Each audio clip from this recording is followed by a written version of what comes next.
Ketua DPR Puan Maharani mulai rajin mengkritik kebijakan pemerintah. Di saat bersamaan, baliho bergambar Ketua DPD PDIP itu bertebaran di seantero pelosok.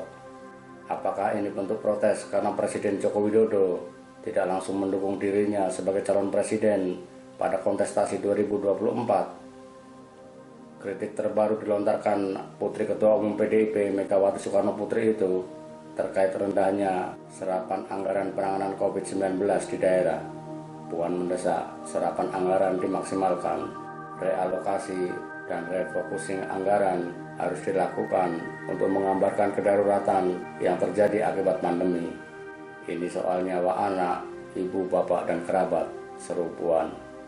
Mantan Menteri Koordinator Bidang Pembangunan Manusia dan Kebudayaan itu menyebut ekonomi yang semakin menghimpit, berkejaran dengan waktu untuk menjaga harapan masyarakat dan pertaruhan keselamatan, tenaga kesehatan, serta penghidupan rakyat. Sebelumnya, Puan juga menyoroti pemberlakuan larangan mudik. Menurutnya, larangan mudik mestinya tidak membingungkan masyarakat karena pada saat bersamaan, warga negara asing diperbolehkan masuk. Saat itu, sebagian masyarakat juga tengah mengkritik keras masuknya tenaga kerja asing ke Indonesia di tengah larangan mudik. Artinya, kritik Puan sejalan dengan aspirasi sebagian masyarakat. Tetapi, kritik Puan seolah terlambat dan ditengarai memiliki muatan politik untuk kepentingan 2024, sebab pada saat bersamaan, masyarakat menyaksikan masifnya pemasangan baliho bergambar Puan. Bahkan ada juga iklan Puan di media online. Jika ditarik lebih jauh, sebelumnya Bambang Pacul Buryanto telah memukul gong tanda dimulainya pengorbitan Puan. Bambang Pacul menyebut siapapun yang akan diusung PDIP di Pilpres mendatang harus disandingkan dengan Puan. Ketua DPD PDIP Jawa Tengah itu tidak segan-segan menyerang Gubernur Jawa Tengah Ganjar Pranowo yang notabene kader PDIP dan saat ini memiliki elektabilitas cukup tinggi.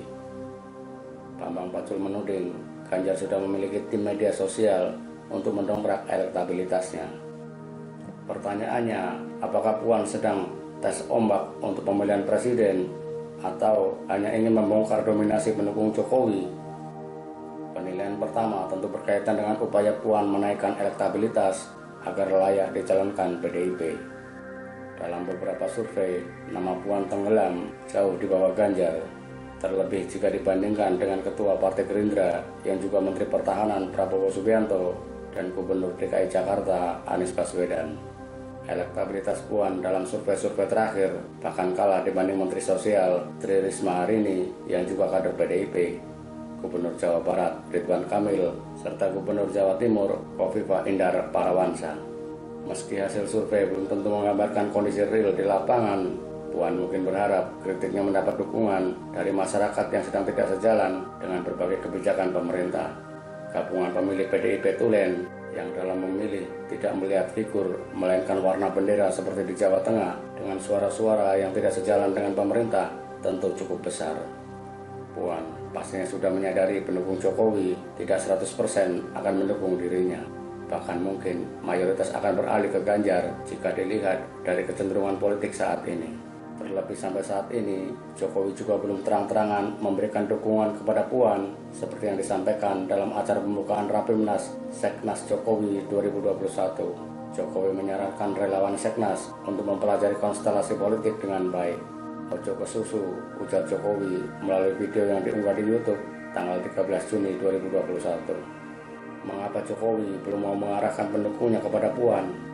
Meski belum deklarasi, namun narasi yang keluar dari tokoh-tokoh senior PDIP sudah jelas mengarah kepada Puan sebagai capres.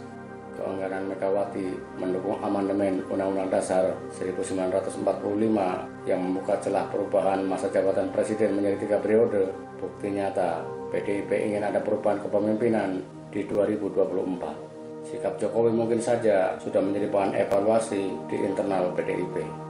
Sebab andai Jokowi mengarahkan relawannya untuk mendukung calon yang tidak diusung PDIP, tentu akan menjadi tamparan luar biasa bagi PDIP yang selama ini selalu mendukungnya.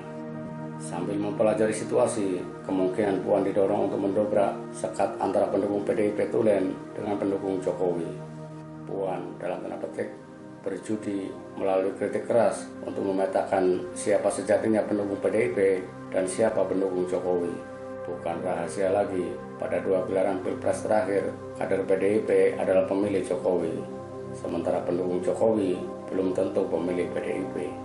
Akankah Puan berhasil, ataukah akan timbul gesekan antara pendukung PDIP tulen dengan pendukung Jokowi non-PDIP? Menarik dicermati.